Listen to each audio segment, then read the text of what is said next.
Farzandingizdan raxitni oldini olmoqchimisiz? Unda bu videoni o'tkazib yubormang. Raxit o'zi nima? Raxit bu bolalarda ko'proq uchraydigan kasallik bo'lib, D vitamin yetishmasligi hamda kalsiy, fosfor vitaminlarining birgalikda yetishmasligi oqibatida yuzaga keladi va suyaklar to'g'ri rivojlanmaydi. Buning evaziga esa suyaklar yumshashadi hamda suyaklar deformatsiyaga uchraydi. Buning oqibatida suyaklarning qisayib qolishi, murtlatib qolishini ko'rishimiz mumkin bo'ladi.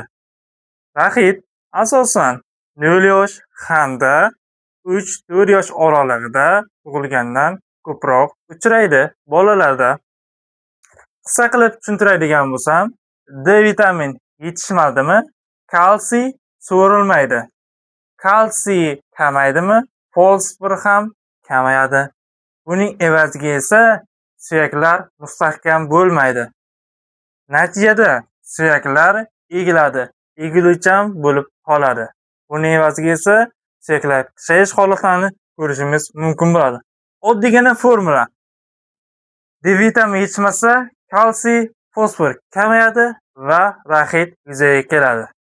Endi sizlarga oladigan bo'lsam, raxitni qanday belgilarni, qanday holatlar yuzaga kelishini ko'rsatib o'taman va aytaman.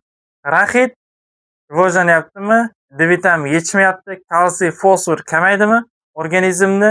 Buning evaziga bolalarda bosh suyakning orqa qismida, ya'ni yassinlanish holatlarini ko'rishimiz mumkin bo'ladi.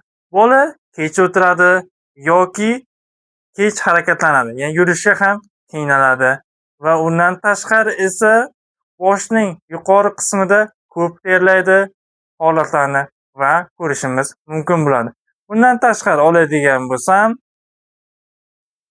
tishlarning kech chiqish holatlarini ham ko'rishimiz mumkin bo'ladi va qorin xuddiki semiz odamga o'xshab oqilay shishgan holatlarni ko'rishimiz mumkin bo'ladi. Bu raxitning erta belgilaridir. Endi bundan tashqari bezovtalik, lanjlik holati, ko'p yig'i holatlarini ko'rishimiz mumkin.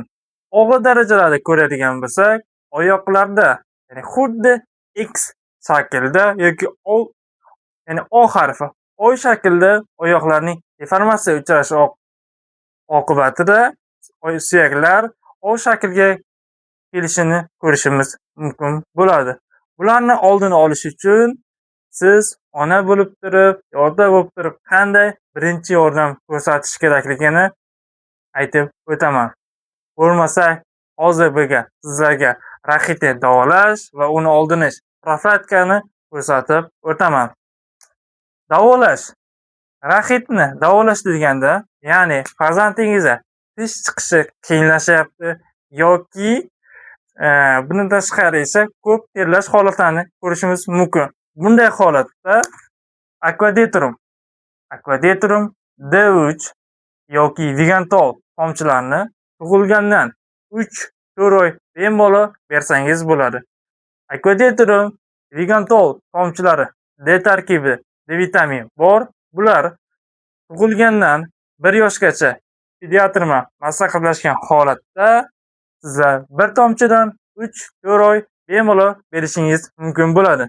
Bundan tashqari 4 oy, 5 oyligidan keyin kalsiy hamda kalsiy-glikolat tabletkalarni berishingiz yoki kalsiyni tomchilarini berishingiz, D3 tomchilarini berishingiz mumkin bo'ladi. Chunki sababi farzandingizga D vitamin beryapsiz, unga qo'shib kalsiyni bersangiz, so'rilish yaxshiroq bo'ladi. Va bundan tashqari esa quyosh nuri farzandingizda tug'ilgandan so'ng kuniga hech bo'lmasa kunora yoki har kuni 15,5 soatgacha quyosh nurida qolib yurib, quyoshda farzandingiz yuzini ko'rsatish tavsiya qiladi. Undan tashqari tishlar chiqyaptimi, oyoqlar sarqishayishlar bormi, massaj qilishlar ham tavsiya qilinadi. Endi o'raydigan bo'lsak, profilaktika. Profilaktika ham xuddi shunday. Ya'ni bunda asosiy tavsiya tug'ilgandan D vitaminlarini berish.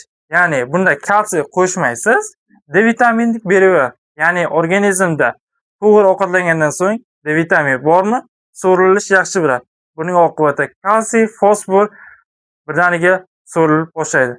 Buning uchun siz Aquadeterum Vegantal tomchilarini 1-2 tomchidan bemalol 1 yoshgacha, 2 yoshgacha bersangiz bo'ladi. Faqatgina D vitamini ham oshib ketmasligi kerak bo'ladi. Buning uchun siz pediatr bilan maslahatlashgan holatda lechina qilindimi, ya'ni 3 oy, 4 oyda lechina to'xtatilib beriladi. Undan tashqari har kuni quyosh nuri, boya aytganimdek, davolashda 15,5 soatlik quyosh nuri ko'rish tavsiya qilinadi. Undan tashqari to'g'ri va muvozanatda ovqatlantirish. Bu degani, ya'ni ichaklarni buzib qo'ymaslik kerak bola. Demak, agar ichaklarda buzilish holatlari yuzaga keladimi, kalsiy, vitaminlar so'rilish kamayadi.